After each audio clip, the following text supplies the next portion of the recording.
4 ақпан күні орын алған өрт салдарынан 5 бүлдіршін қаза болды. Бұл жаңалық барша халыққа ауыр тигені сөзсіз. Қайғылы оқиғадан соң жылыту маусымы аяқталғанға дейін өрт қауіпсіздігі шараларын жаңарту бойынша тапсырмалар берілді. Осы ретте жергілікті төтенше жағдайлар басқармасы тұрғындарды тілсіз жаумен абай болуға шақыруда.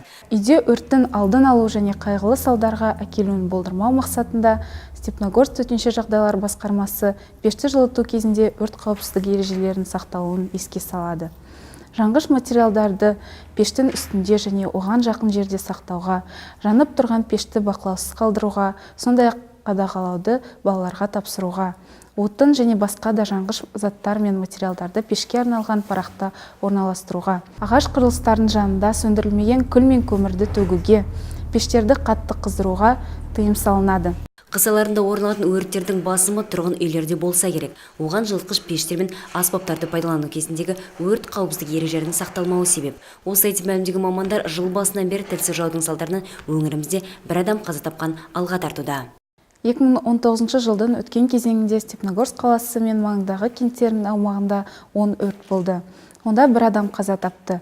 Өрттен болған материалдық шығын көлемі 8 миллион 165 мың теңгені құрады. Өрттердің себебі пешті пайдалану кезінде азаматтардың салғырттығы, мас күйінде төсекте темекі шегуі мен тұрмыстағы өрт қауіпсіздігі ережелерін елемеу болып табылады. Тағы бір айта кетерлігі, өткен жылы өңірімізде барлығы 46 өрт орын алып, соның салдарынан 3 адам қаза тапқан.